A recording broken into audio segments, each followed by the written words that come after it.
There's not going to be any bowl game for South Carolina this year. There's not going to be any bowl game for Tennessee. There's not going to be any bowl game for UAB.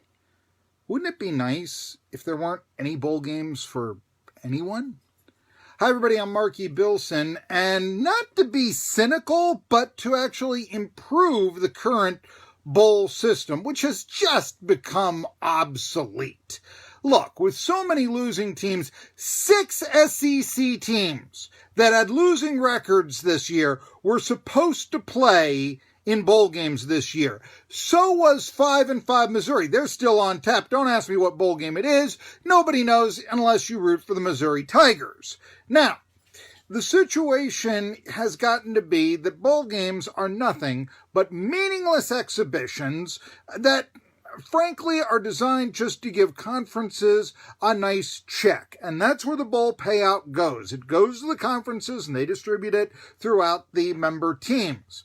They also provide, programming for ESPN at a time where, people, I guess, watch TV around the holidays and everybody's home for the holidays. What do you want to do? Let's watch a football game. Hey, look, UAB is playing. I'm not sure if that's the huge draw, but it gives ESPN something to put on, except old Super Bowl highlight films.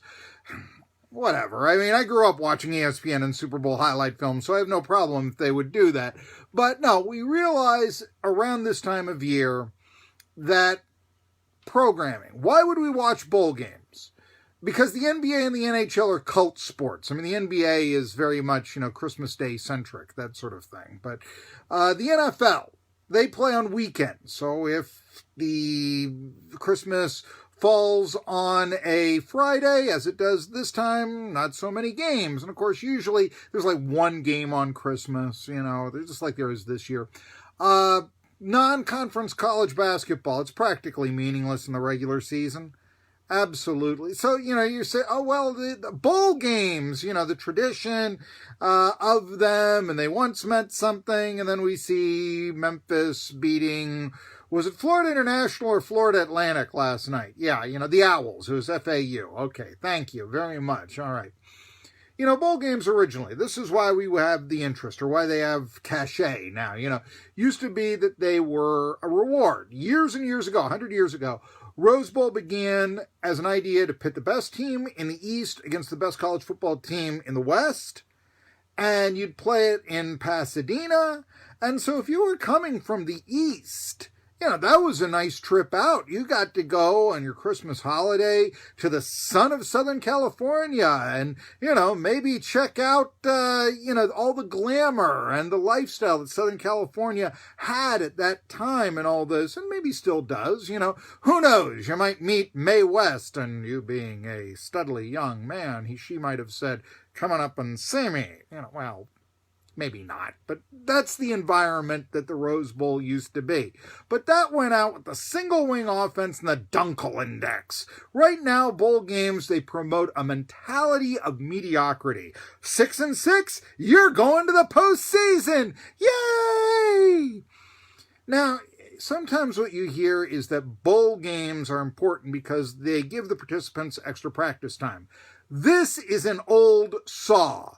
Do not believe this for one instant. If a team doesn't have it by December, they're simply not going to get it. Not after spring practice, not after preseason practice, and not after an entire season of practices. Is there some guy out there who says, oh yeah, the fullback dive, it goes like this. I don't think so.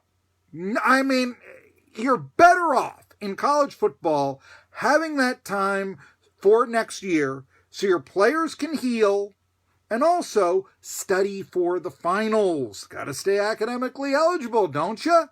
That's better than 3 more weeks of practice because you're in a bowl game. 15 teams this year, what the bowl games are, did not appear in bowl games last year. Included among them, undefeated Coastal Carolina. Included among them, Big Ten West champ Northwestern. All of them are in bowl games this year. They weren't last year. How important was that extra practice time? I mean, how does practice in one year help 12 months, 9 months down the line. It doesn't, especially when a quarter of the team that will be there in 9 months or a year isn't here now. That's why in bowl games you see all these trick plays. I mean, what else are you going to practice? Hey, I know, I've always wanted to put the fumble-rooski into our offense. I've always wanted to try this fake punt. Yeah, that's where you try these things, bowl games. Now, I do realize that there's that thing about keeping conferences happy, and for that matter, member schools, you get your own bowl payout, divided equally, all this sort of stuff. Army, which is going in place of Tennessee this year, they really got to pan out because the bowl payout is $2.4 million from the Liberty Bowl, which is where Army is going to play West Virginia. Originally, it was 3-7 Tennessee. By the way, Tennessee went to a bowl game last year. How'd that extra practice help them again? Please tell me. But anyway, so pandemic, COVID-19 went through the Vols. Their coach, Jeremy Pruitt, who can't even wear a mask properly, was fined earlier in the season $100,000 for not wearing a mask properly. He caught the virus, and so Tennessee said, okay, we won't play in the Liberty Bowl, and Army, who somehow, so don't tell me these games are there for a reward for a good season, because Army went 9-2 and Tennessee went 3-7. Army gets Tennessee's bowl bid. Now, I will say this. Army, for that, gets $2.4 million. They're an independent. Tennessee would have had to have spread that money out through the conference. Of course, they're also getting, the other SEC teams pay out 1/12 of that. So that's why all these SEC teams are playing. It just means more money. But I got an idea.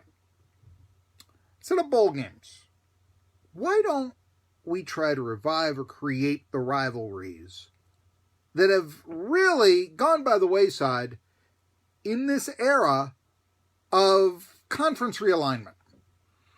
And I started thinking about this. Look at all these rivalries that are no longer played. Pitt versus Penn State, Texas versus Texas A&M, Louisiana State Tulane, Florida versus Miami. Admittedly, that was done away with. They've played once or twice since, but around 1987. I remember Kerwin Bell playing against Miami, and Miami won 31-4 in 1987. There's a score for you, 31-4. Boston College Holy Cross. Admittedly, Holy Cross is now FBS and Boston College is FCS, but that was a great rivalry. It was played a couple of years early in the season, earlier in the decade. Admittedly, Holy Cross wasn't winning it, but, for tradition and all that. Last time Holy Cross beat BC, by the way, 1979.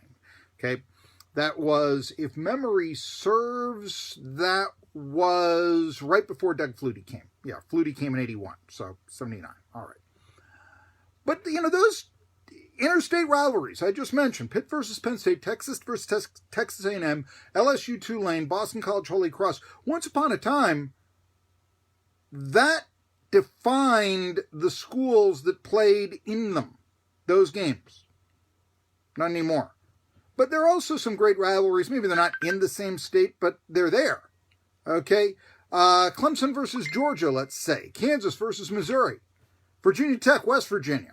Maryland versus Virginia, Nebraska, Oklahoma, Tennessee, Georgia Tech, Arkansas versus anyone you want to name out of the Southwest Conference, the old Southwest Conference foes.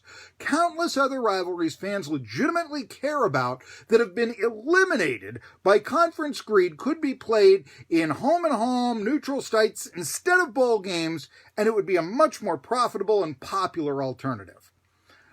Even if you're like a team like Kentucky, let's say, which has wisely revised their rivalry with Louisville several years ago, but it's coming at a time where Kentucky-Louisville is being played where other rivalries of that ilk are not. Big Ten is partially responsible for that. Big Ten doesn't want their teams, playing out of conference last week of the season. That's why when Iowa and Iowa State used to always play, they played first game of the year, not last game of the year, but nevertheless, Big Ten shouldn't have that kind of power.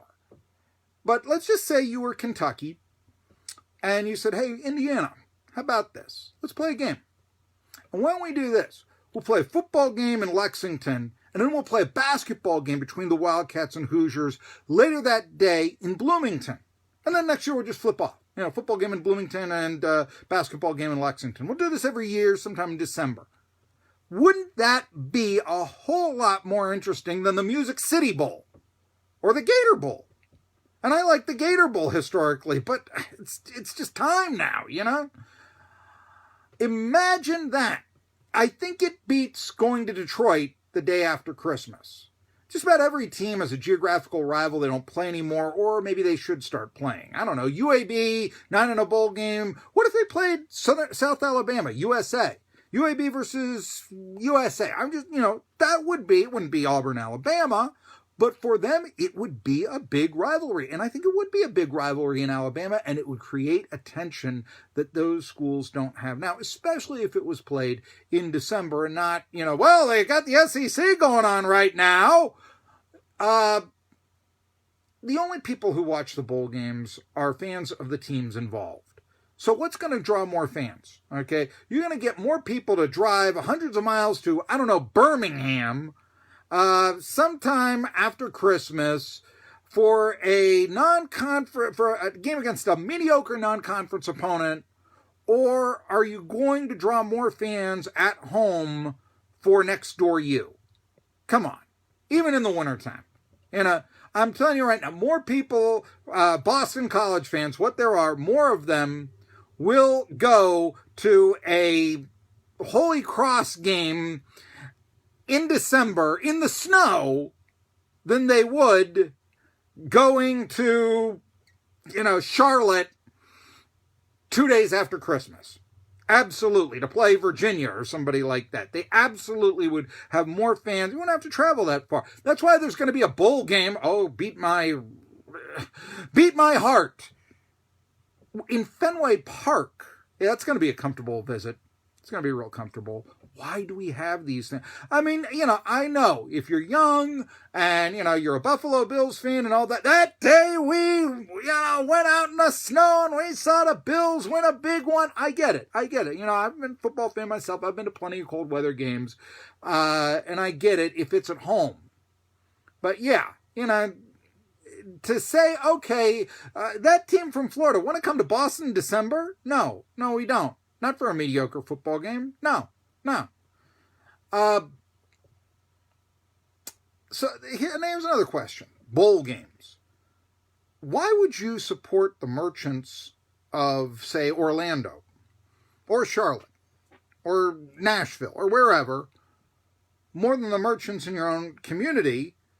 Because that's what reviving these old rivalries and creating some new ones. Like I said, with Kentucky, Indiana, let's say, Boise State, Washington State, whatever. Creating those rivalries and playing in December in lieu of bowl games would be more profitable, more popular, better for college football. I'll give you you'd have to have the universities break away a little bit from the conference. I'm sure it's against the bylaws. Like I said, I mentioned Kentucky, Indiana. Well, the Big Ten doesn't allow you to play your last game of the season against a non-conference foe. Okay, but what if Indiana, along with who knows who else, Iowa, because they want to play Iowa State, that sort of thing. What if enough schools, Penn State, because they want to play Pitt, Maryland, because they want to play Virginia, or whoever, what if they all got together and said, hey, we're doing this. You want to kick us out of the conference? Really?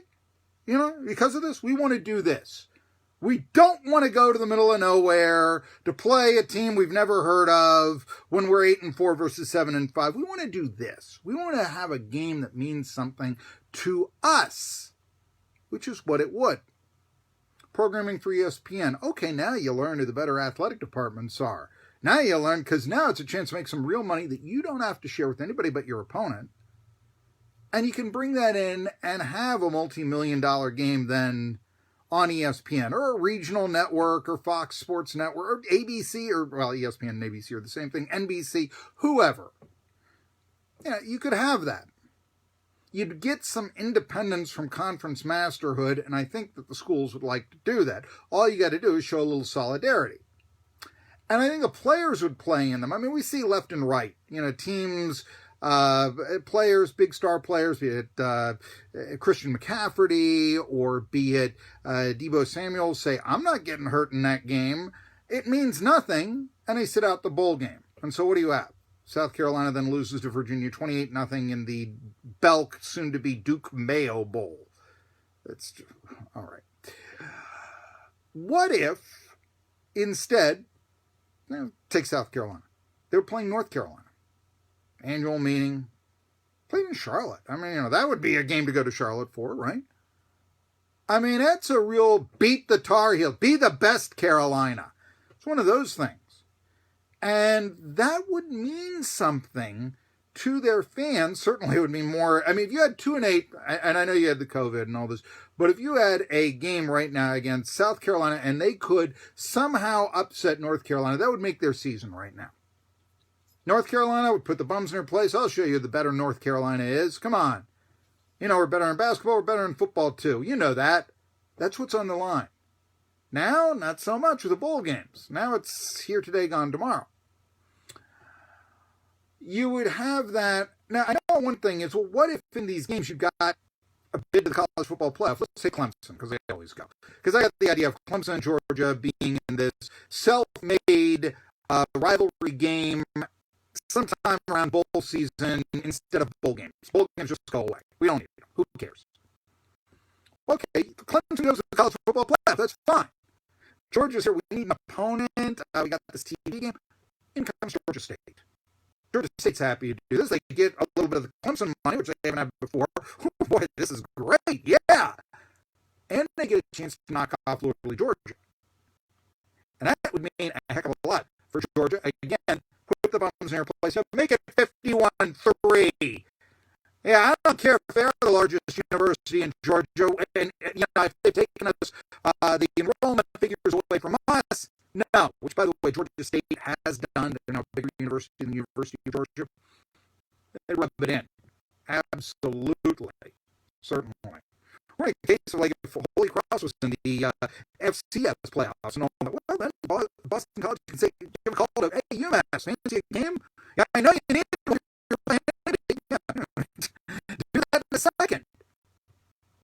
Again, bowl games become extinct, but all bowl games are. It's college football's NIT. Even New Year's 6. Again, and NIT, that needs to go away too, along with CIT, college basketball, and those are just, it's participation trophies. If the NIT went away, no one would miss it. And by the way, who won the NIT last year? Yeah, last year. I know that they didn't play one this year, 2020, because of the COVID, but last year, 2019, who won it? Can you name it? Can you name it? I looked it up. It was Texas. And you know what? There isn't a single Longhorns fan who wouldn't trade that meaningless title, or for that matter, this year's Alamo Bowl bid against Colorado for the chance to beat Texas A&M on the gridiron one more time. So, get rid of the bowl games. There's a way to do this. Revive those old rivalries. Create new ones. Tennessee, Virginia Tech, and Bristol. They drew 157,000 fans last time they played with corporate sponsorship of Food City. You can do it again. You can do it annually. It would be great. I'm Marky Billson. If you like what I have to say, hey, spread the word around. But also,